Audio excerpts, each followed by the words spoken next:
Hello mga kabibig! Welcome back sa ating bagong YouTube channel. Ito ang pinakamaingay na YouTuber sa balat ng YouTube.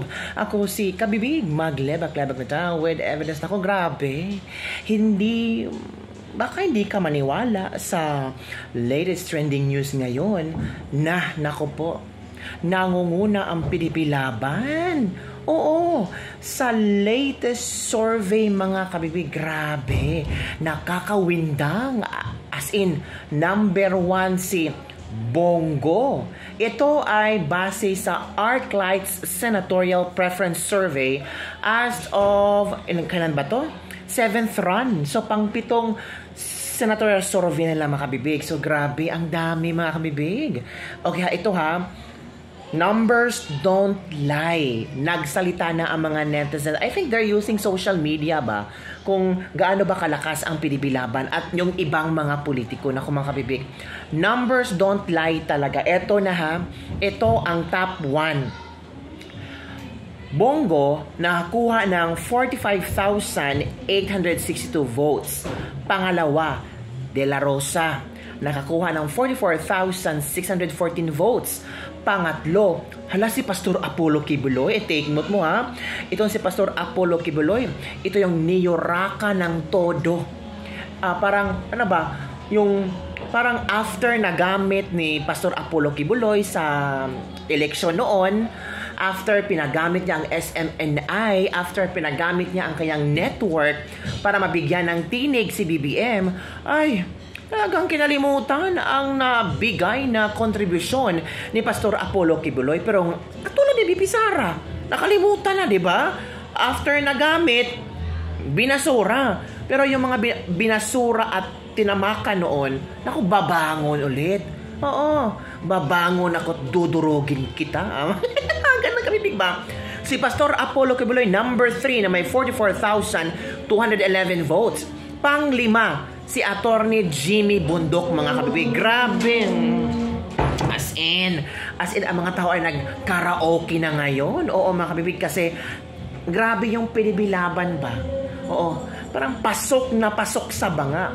Si Attorney Jimmy Bundok na may 34,518 votes. Nako, pang-ani, masyasaka. Masyasaka talaga sa pang-amin. Si Attorney Vic Rodriguez, mga kabibig, na merong 30,032 votes. O, tingnan mo nga, oh. Online to, ha? Sabi ng iba, nako, online yung kabibig, hindi mapapaniwalaan niya. Oh, we don't know. Numbers don't lie. Pang-7, si Doc Mata, si Dr. Richard Mata, isa sa mga vloggers na pinatawag sa TRICOM.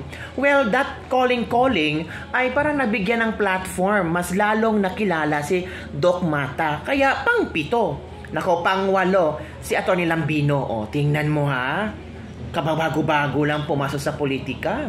Hindi masyadong matunog ang pangalan, pero pasok sa number 8. Pang-9, si Philip Salvador. Ito si Philip Salvador, I don't know kung bubutuhan nyo ba siya or hindi. Pero parang sabi nila, bahala na. Basta makapasok ang Pinipilaban kasi yun ang request ni Pangulo Duterte na sana makapasok, butuhan nyo ang Pinipilaban para hindi matanggal or hindi ma-impeach si BP Sara. Yung iba, sabi nila, bubutuhan na natin si Philip Salvador. Baka magbago siya pag uupo na sa Senado or baka meron siyang bagong putahe na ibibigay sa Senado. Malay natin. Pero depende talaga sa inyo kabibig. Kasi yung iba sabi, PDB vote, straight tayo. Pang-10, si Hinlo.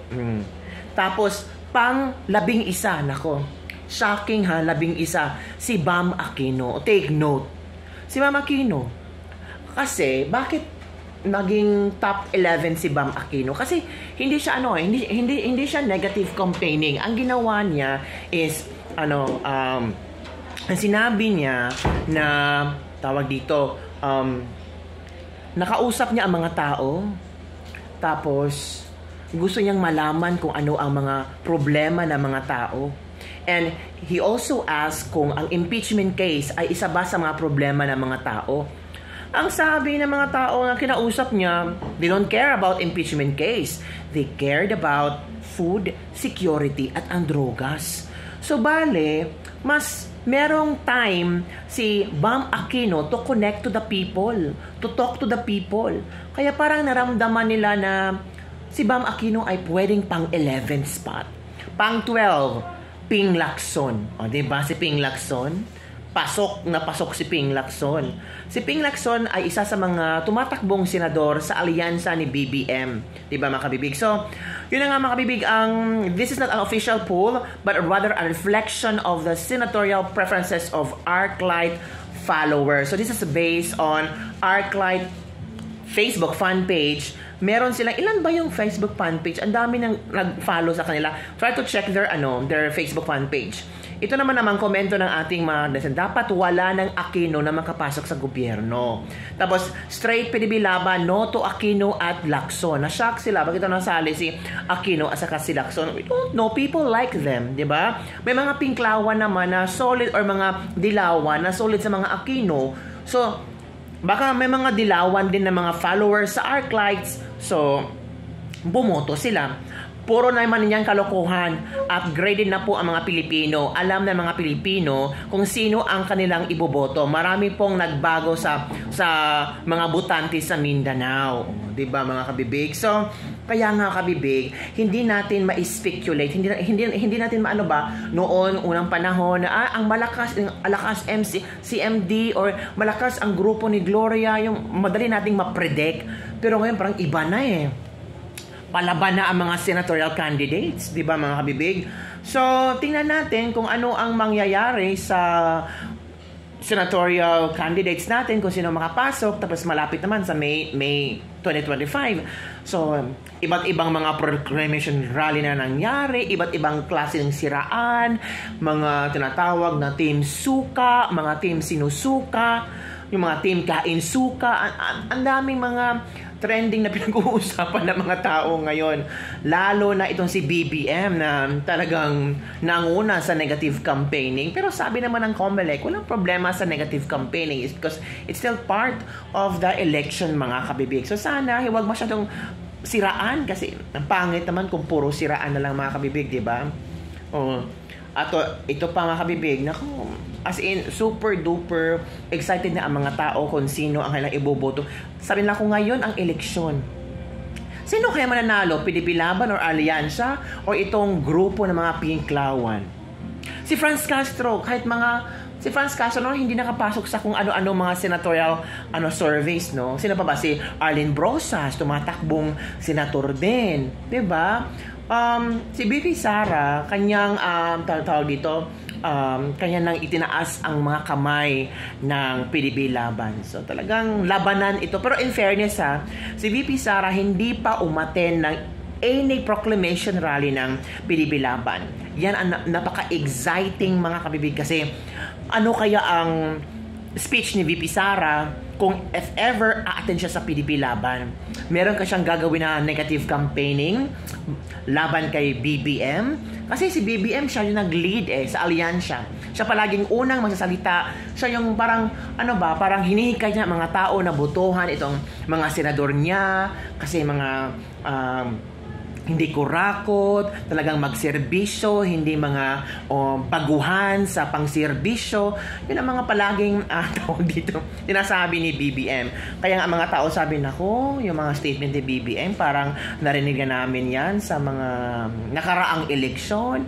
At ngayon parang si BBM palaban na daw si BBM. Matapang na si BBM. Kasi noon, nung tumatakbo siyang presidente, okay lang sa kanya na yuyurakan yung pagkatao niya, tatawagin siyang magnanakaw at kung ano-ano pang mga sinasabi ng mga tao. Pero ngayon, si BBM talagang palaban. Siya talaga ang unang nagtapon na kung mga negative campaigning, di ba mga kabibing? Mga suka, yung nagsumite ng COC, yung mga tukhang-tukhang, siya talaga ang unang nagtapon ng mga issue na yan. So parang nakikita ng mga tao ba na gusto talaga ni BBM na mananalo ang kanyang kandidato. Any ways na pwede niyang gawin para manalo at maupo ang kanyang mga senador. Ano kayang balak ni BBM? Kasi ang impeachment case ni BP Sara ay, sabi ni Chis Escudero, tentative, schedule daw, July pa. Pero may mga chika of the town dyan na hindi daw July, baka sa Mayo. Kung sa Mayo kabibig, delikado, 'di ba? So, ano sa palagay niyo? Nako, kapag hindi manalo ang PBB laban, there's a possibility na ma-impeach talaga si VP Sara. Kaya nga sabi ni Pangulong Duterte na ito lang ang tanging hiling ko sa mga DDS, sa mga supporters ko, na sana botohan nyo ang PBB laban para kay Inday. Yun ha. Yun ang sabi ni Pangulong Duterte. That time parang madaming umiyak, madaming nalungkot at nakikipagsimpatya kay Pangulong Duterte. Kaya ngayon nakikita natin na tumataas ang senatorial ratings ng PBB laban. Pasok ba sila sa top? Oo, pasok sila sa top 12, 'di ba? Ang na-add lang sina Lacson at saka si Bam Aquino. So yun na mga kabibig ang ating latest libak-libak for today. Kasi sabi dito parang nagbangayan itong si Cheese Escudero at saka si Representative Jel Bungalon. Bakit? Kasi si Jel Bungalon, sabi niya, the delay is unacceptable daw. Yung impeachment ni VP Sara, na-delay. July pa, di ba? July 29 or 30 magsisimula.